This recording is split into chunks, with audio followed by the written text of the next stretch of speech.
Today I'm going to show you in and around the area of Ajo, Arizona. There is a lot of really nice murals that you guys need to see too. It's a beautiful place, beautiful hills around here.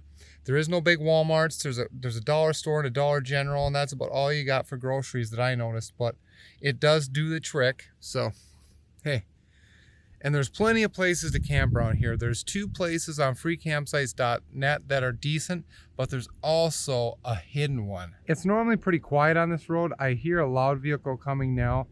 My guess is it's probably an RV. No, it's a big water truck. And we're kind of in a low spot, so when it did rain, there was some rain that came through here. So that's when we moved up to the higher ground, higher elevation spot. So I wanted to show you guys this. We did have some troubles on the way up here. The sheet up to the window just ripped right off. I took the solar panel off the side and I put that on the roof. So that should... I just didn't like it on the side. I got sick of it. It was starting to droop, was the main issue. So now I got to try and get that old tape off of there. It's really tough. So this is the big wash back here. Haven't had any traffic, even though there's tracks. There hasn't been any traffic coming through here. Across the wash, we've got Maddie's campsite. She's got herself a little fire ring she made, some wood. She's got it set up pretty nice. She's got a little table and her rock collection and her bed, cot with some extra padding on it. Plenty of blankets. I think she's got 3 blankets there, and then she'll use another one when she's not sleeping in the RV. And then, yeah, she's got some carpet down. We roll these rugs up. Got them at Walmart for 15 bucks a piece. We'll roll those up when we get ready to put everything away. And this is the view from her campsite. Now we're gonna head into Ajo and see some sights in the city.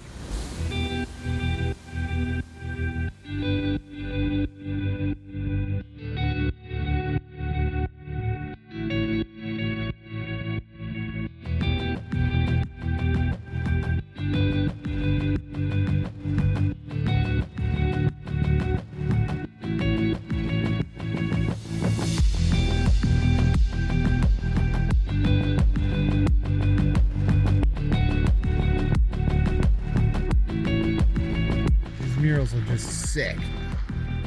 Sick, they're just sick.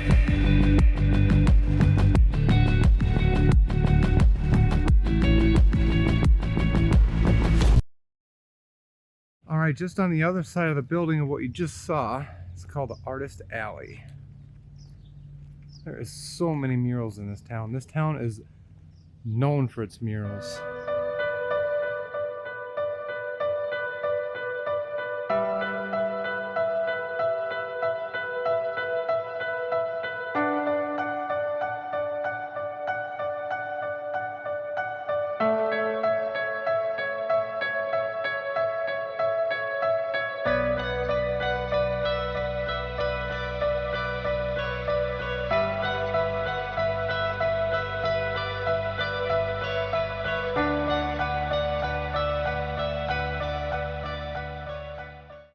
All right, here's the U-shaped Commerce Center, where you'll find the library, the post office, coffee shops, and this here is about the only place in town you'll find grass. This is a beautiful view of Ajo right here. Put my battery in, right? Yeah. Are you gonna take your jacket off? No.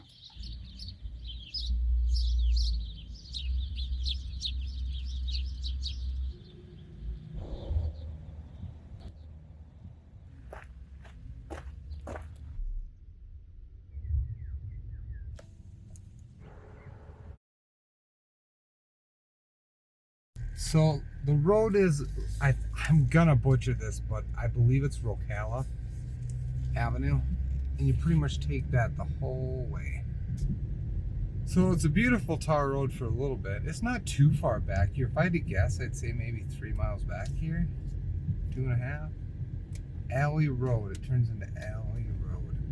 All right, so it got really noisy on the gravel road here, so I'm just doing a little bit of a voiceover just to give you an idea of what the gravel road looks like. It's a decent gravel road, but if you got a really big rig, it can be daunting. And oh, this house right here, I want to show you this. They want $170,000 for this house right here. And it has no sewer and no electricity, but it does have some kind of solar system going on. This hill is really steep. It doesn't look like much, but this might be a little tough for a big RV to go over. But the major problem is coming up here. You can see a little V in the road. That's a lot bigger than you think. If you have a large overhang in the back, you're going to scrape, and you're going to scrape big time, even if you go sideways over it. So yeah, we're almost to the campsite now. And there are some really nice campsites. I don't really show a whole lot of campsites themselves, but trust me, if you got a van, there are at least 20 spots back here that you could check out. And a small RV would work too. Boy, that back end must hit. Ooh, gosh, I almost want to follow that thing just to see. But there are plenty more spots the further back you go. There's a giant hole there. I just want to jump out and take a look at that hole and see if it's anything. Oh, savage. Can we even see the bottom? It's not light enough down there. Oh my gosh. I'm going to say that's easily a 20-foot drop. Probably at least 20-foot drop. So yeah, and that's not guarded very well. If you fell in there, we're running out of gas. We got laundry. We're running out of gas. Son of a...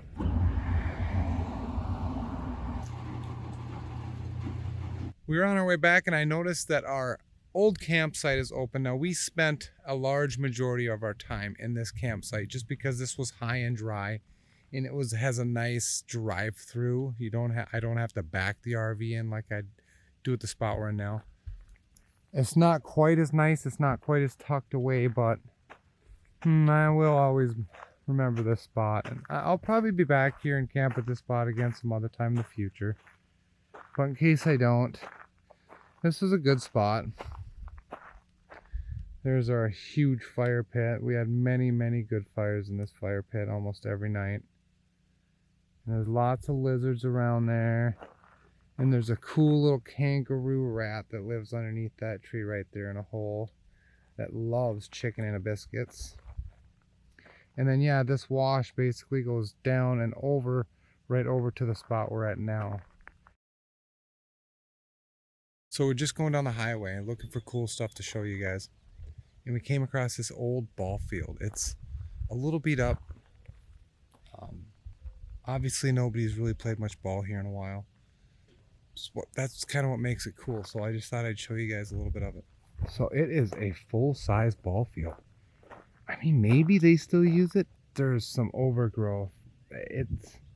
I believe this hasn't been used in a while.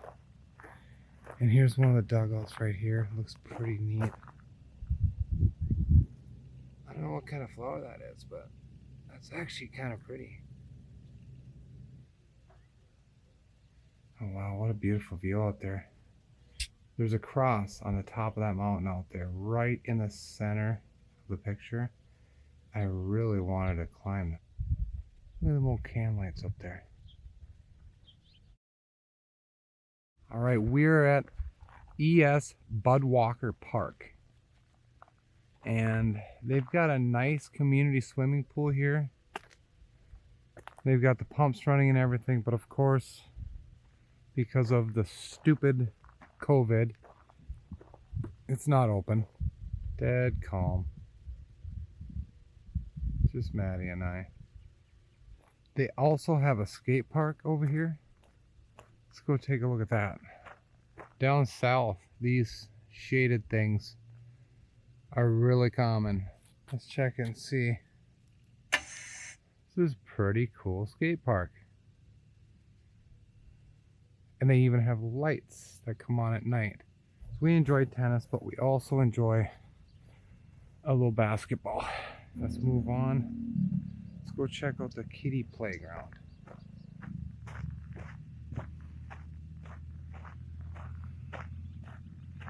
Bags to clean up your poop. And then they've got one area for the dogs, large dogs over 30 pounds to the left and small dogs under 30 pounds to the right. There is a house built out of stone. Autumn flowers, walls, and windows set. Tables and chairs warmed by our elders. This is a place that I don't feel. This is a place that I call my home.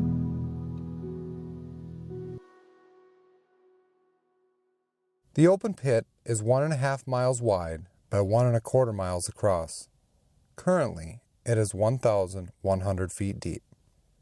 At the bottom, the water is about 120 to 150 feet deep in places. This is the New Cornelia branch of Freeport McMoran. Despite evaporation, the level rises. Green-colored patches are from copper oxide and copper sulfide precipitates from groundwater seeps. Evaporation keeps the current level in equilibrium. It was named after the wife of John Brodie. He helped the wily promoter A.J. Shotwell set up the St. Louis Copper Company in the 1890s. Later, it was replaced by the Rescue Mining Company. Tracks were laid down on the terraces, then steam engines and later diesel trains hauled up the materials. Trucks were used in tight places, but for the most part, this was a train mine. The ore consisted of a copper oxide cap that was mined from 1917 to 1930. The lower layers are copper sulfide deposits, reached by 1924. The primary copper-bearing materials are bornite and chalcopyrite. Gold, silver, iron, and molybdenum are also found. Ore was first smelted here in 1854 and again during the 1912 through 1916 development period. A large gas smelter was built in 1950. The first copper anodes were shipped on July 14, 1950, and the last was on April 4, 1985. New Cornelia was the first copper mine in Arizona, 1854. It also was the first open-pit copper mine in Arizona. Full-scale operation began in 1917. Ajo was the leading producer of copper from 1934 to 1943, and Ajo was the second largest copper producer in Arizona in 1959. Mining operations shut down in 1984 and the smelter closed in 1985. The mine continued operation during and after the strike of 1983. Falling copper prices resulted in the closure of many Arizona mines in 1985. Then, it cost about 85 cents a pound, and the selling price ranged from 60 to 70 cents a pound. The Arizona Mining and Trading Company worked the Spanish diggings in 1854. A number of miners and companies worked in the area on and off until the New Cornelia Mining Company began organizing an open-pit mine from 1911 to 1916.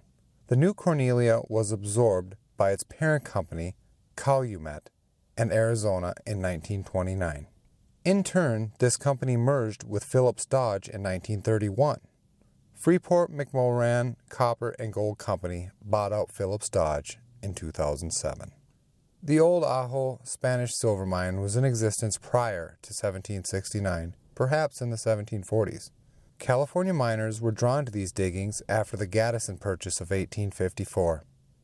The first copper shipment was made from this mine in 1855. Alright guys, it's getting dark, but I thought I'd show you the tennis court that we play on. They redid these courts in 2016. There we go, that's a little better. And they are actually really nice courts. This is probably our last night in Ajo. We might stay one more night, but I'm doubting it. And there we go guys, you get to see the javelinas tonight.